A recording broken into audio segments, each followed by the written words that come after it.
I wanted to thank Mckesson Canada for the gracious support of this seminar, and I wanted to give Ron Dunn a chance to make a few comments and thanking him for being here. Yeah, I'll hold the mic for you. Well, thank you very much for the opportunity to be here and to sponsor this very interesting chat. I did want to make one observation. I apologize, first of all, for being late. The next time we sponsor something, I'm going to require a parking spot right out in front of the door whenever I come and visit you like I normally park. I spent a lot of time looking around for a parking spot. It's interesting from our perspective. First of all, do you know who Mckesson is? Put up your hand if you're familiar with the company. Oh, good. Thank you very much.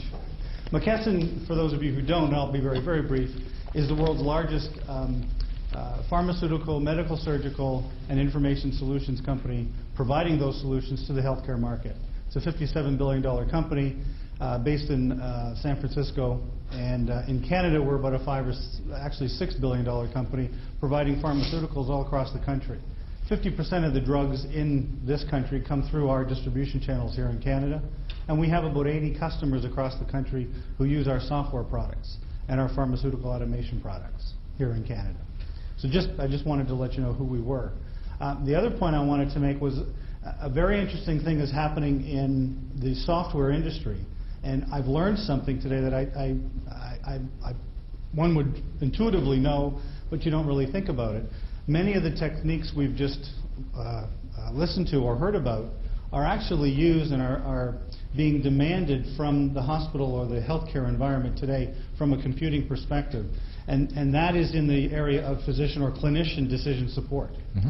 And I didn't, I've never drawn the relationship between what I just heard and the fact that the systems that are being provided today, primarily in North America, but in other parts of the world as well, but primarily in North America, there's a significant thrust on decision support, providing the clinicians with additional tools to help them make decisions in providing care.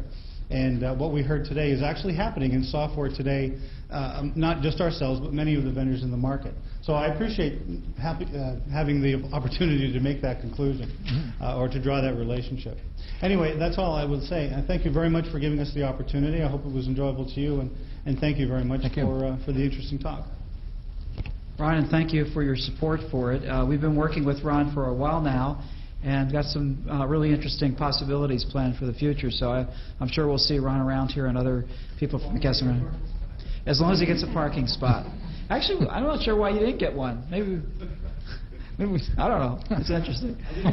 What I want to do is give everybody a chance to ask a question or make a comment, and I'll open it up to the floor. Any questions or comments? And John, if you could repeat the question as well, rather than my running with the microphone. So questions, comments. David.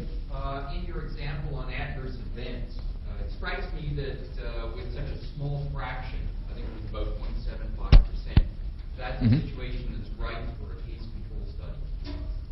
Did you consider using that tool at all? Absolutely. And in fact, thank you.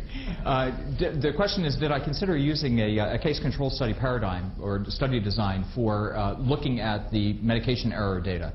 And in fact, actually that's something I'm working on right now, is using data mining to assist with a case control study design, the actual design process, trying to figure out what variables you want to collect.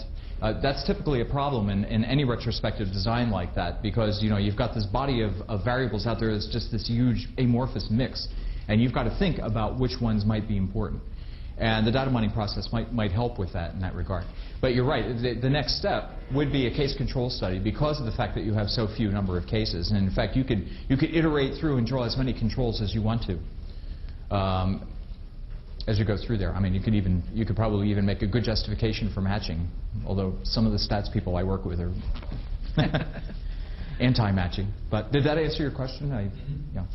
Other questions or comments? While people are thinking of it, I have one. How do we contact you, John? Oh, you know what? I didn't. Well, no, you can't get me there. You know what? I can put my email up here. That's probably the best thing. The one thing I wanted to show you, this will be on the website anyway, this thing here. This is just some data mining resources. The first one up top is a great news source and software source, data source, if you're interested in creating any data mining algorithms or the like. That's a good place to go. It also has all the newest industry blurbs. Any new product that comes out on the market, that's the place where it gets reviewed actually first.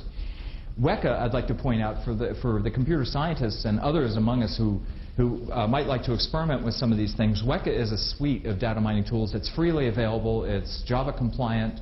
It's actually open source. You can go in and add algorithms if you want, if you have a favorite algorithm. It's very good. It contains basically tools to support the entire knowledge discovery lifecycle, from data preparation all the way through reporting. So it's pretty snazzy. MLC++ is just a bunch of class libraries for C++. Some of them are pretty dated at this point. For academics among you, you can get this for free. IBM Intelligent Miner. That's a freebie. You just have to sign an academic agreement that you're going to be using it in an academic environment, and say who you are, whether you're a student or a postdoc or a faculty member or whatever. And you can download it, all about 300 meg of it, because you have to use DB2 with it. That's the only downside. Clementine, on the other hand, is not a freebie. It's a very expensive suite, but it's also a very comprehensive one. So let me go ahead and put. Where's my mouse? Oh, okay.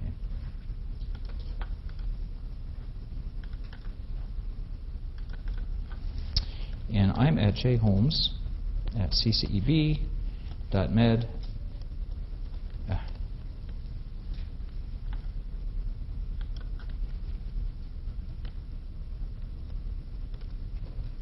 upenn.edu. You can tell that I'm really talented with this keyboard.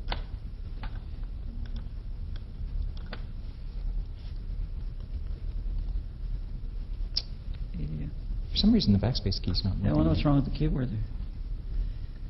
Okay. I do have one other question. Yeah, while I'm doing that, make sure I ahead. don't cut anybody off. But how about, have you ever dealt with large arrays of hospital-based data, with all the issues associated with them? Incomplete data, poor data, Sure. and mining that. Oh, yeah. What's been your experience in preparing that data so that it actually can be useful for data mining? Well, there's I would like to divide that up into two classes. Do I have to repeat that, or because you talked? I guess I got that one. Okay. I would like to divide that up into two basic classes of data like that. First of all, we're thinking of data that all come from some health record of some type. So it could be an emergency room chart, it could be a patient's medical record in the hospital, it could be an outpatient clinic record or something like that. And there's two ways to get those data. If the data are paper, you're going to have to send a research person in there, an abstractor. Typically we use nurses and somebody with a clinical background to go in with a pre-designed abstract form to collect the data. It's the way we've been doing it for probably the past 30 or 40 years of case control studies. That's typically how we do case control studies, or sometimes retrospective cohort studies too, but usually case controls, or observational studies too. The other type, though, is going to be something that we have to consider as more and more of these resources get put into an electronic format. So that as the electronic patient record comes to the fore, and these data are now available in things like data warehouses, or even just in simple data sets or databases. For example, in our emergency room, we have an electronic patient record which is on a standalone server in the emergency room. It's not connected anywhere else because, truth to tell, we don't have an electronic patient record in our hospital right now. We're still pretty much stuck with using some other systems for computerized physician order entry, but that's about it. We don't actually have an EPR. So, but in the emergency room, we do have a standalone record that we can go in and access. Whenever you get a situation like that, you obviously have to get familiar with the architecture of the database, just like you'd have to get familiar with the architecture of the chart. So you don't want to go out and expect to be able to collect creatinines and BUNs on everybody when, in fact, they're not being collected. So, it's just an example. So you have to get the lay of the land first. And once you've done that, then you also have to figure out what's going on with your, well, actually this would even come first, is what's your research question? What kind of data are you actually collecting? So as we progress more towards the electronic model, the electronic patient record model, we're going to be swamped with even more data to try to figure that question out. So many times in the past, people have gotten themselves inundated with data because they've been looking for, they say, well, our basic study question is X, but while we're in there, let's go ahead and collect these variables too. And I think that there's going to be a tendency to do that even more so now with electronic records.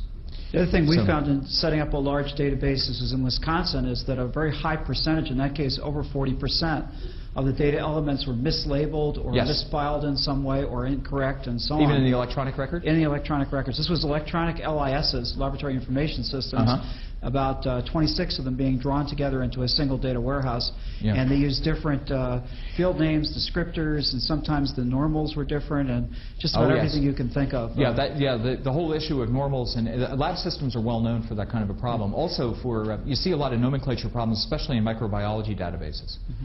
You know, with abbreviations for sensitivities, for example. That's right. Interesting. You know, Any there's other a questions? lot of differences there. If not, Don, Yep. go ahead. Well, you mentioned text, but, you know, for instance, the recent SARS outbreak in Toronto, if you could have analyzed that text or mined it in something that had been floating around, you might have discovered quite a bunch of interesting relationships with them. Are people doing very much of that? I mean, there is search in Yeah. the web, but I don't really call it data mining. Yeah, there's some. Yeah, that's probably nominally data mining. Actually, there's some people at Columbia who've been working on this. George Ripsack is one. Who's a senior faculty member up there who supervised a student who is now in the faculty out at Utah, a guy by the name of Andy Wilcox. And they've done a lot of work in looking at developing mining algorithms specifically for clinical text, which bridges the gap between the data mining piece that I've spent so much time on today and the whole issue of natural language processing in the context of a medical record. And it's a tough marriage. No question about it. They're two very complex areas, and it goes beyond just doing things like word counts and traditional text analysis, you know, with concordances and things of that nature. Proximity. Yeah, you're looking a lot of proximity. You're looking at this whole idea of latent semantic indexing to try to get an idea of exactly what the meaning of the text is, because that's a major issue. It's more than just counting up words. Yeah, but it can be done. People have been working on this, and it's becoming a hot issue. There are probably about last time I checked on NLM's website, there were several R01s that are funded to do this work currently. Any other questions?